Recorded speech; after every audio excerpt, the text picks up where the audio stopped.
We have chapter 17 of Among the Hidden. Luke spent practically every second of the next 3 days either reliving his secret visit to Jen or planning another one.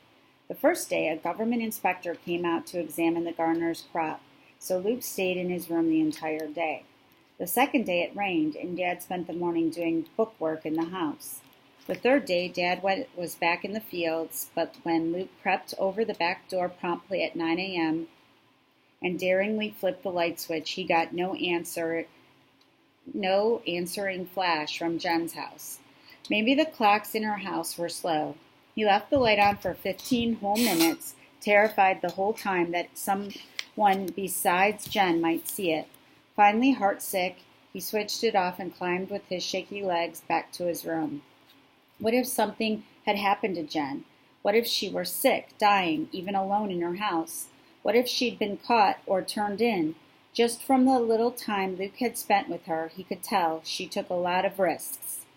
It never had occurred to him that knowing another person would give him someone else to worry about.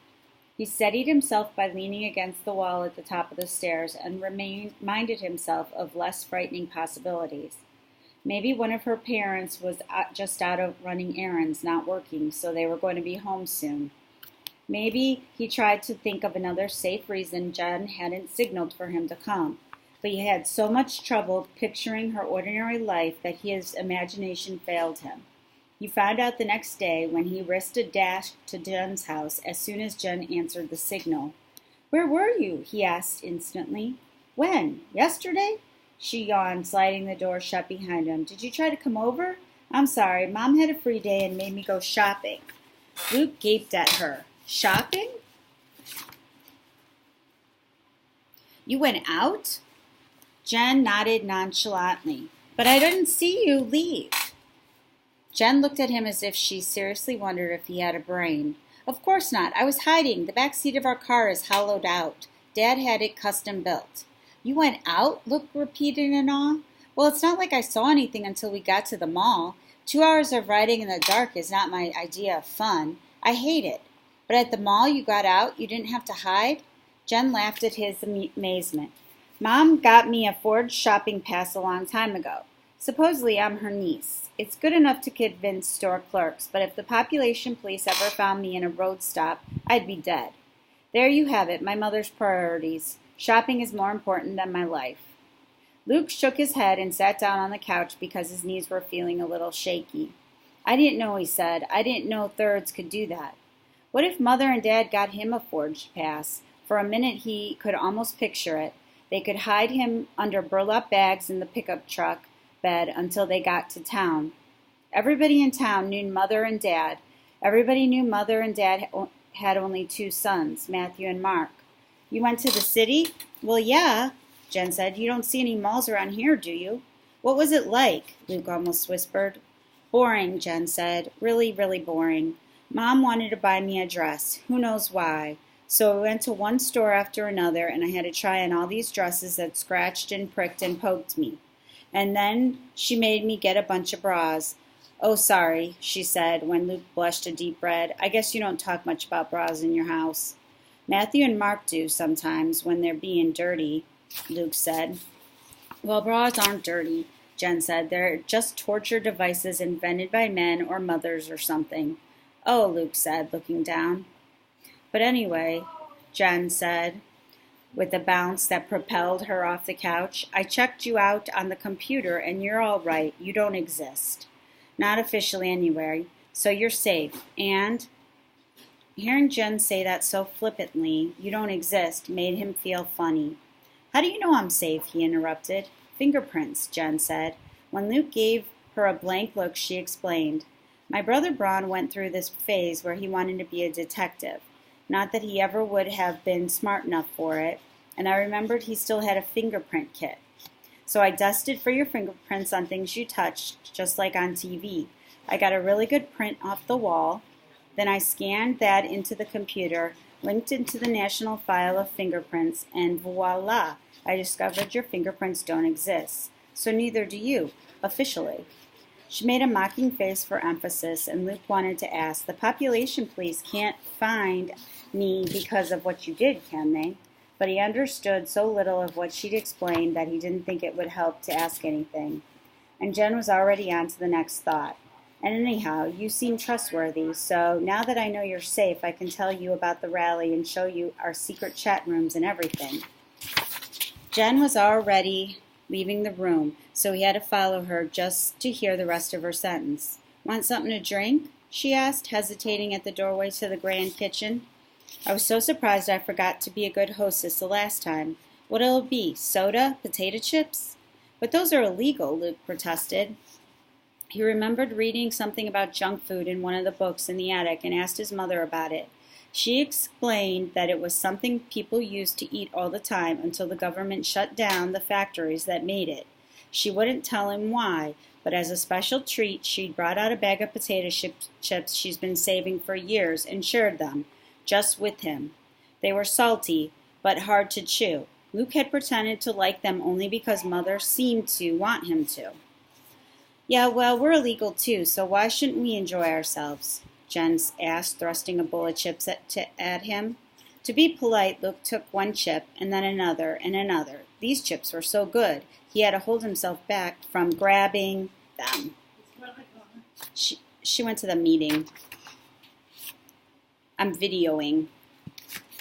Sorry. Grabbing them by the handful, Jen stared at him. "Do you go hungry sometimes?" she asked in a low voice.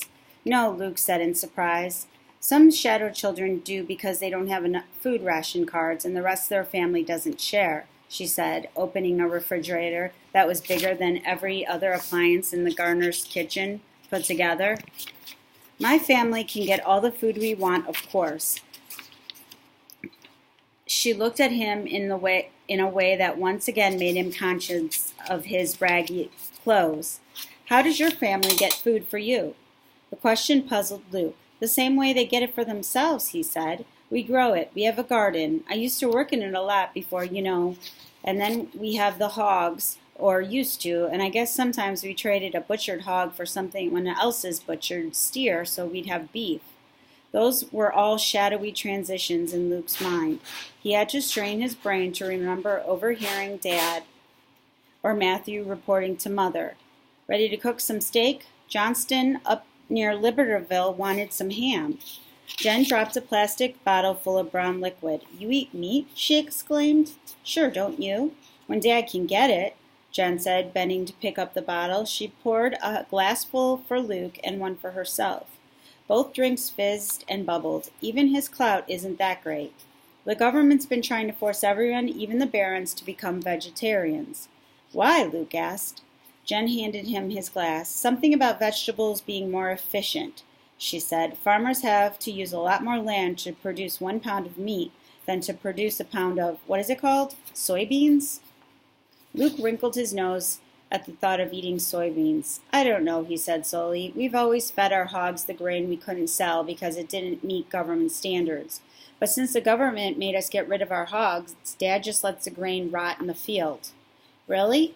Jen grinned as if he just announced the overthrow of the government. She thumped him on the back just as he took his first sip of soda. Between the bubbly drink and her enthusiastic pounding, Luke started coughing. Jen didn't seem to notice. "See, I told you you'd be a big help. I'm going to go post that on a bulletin board right now." "Wait," Luke sputtered between coughs. He didn't know what she was talking about, but he couldn't let her get his family in trouble. He chased her down the hall, catching up just as she was sliding into the chair in front of the computer. She switched it on, and it made the beep, beep, beep sounds Luke had heard the last time. Luke stood to the side, carefully out of sight of the screen. "It's not going to bite you," Jen said. "Grab a chair. Sit down." Luke inched back.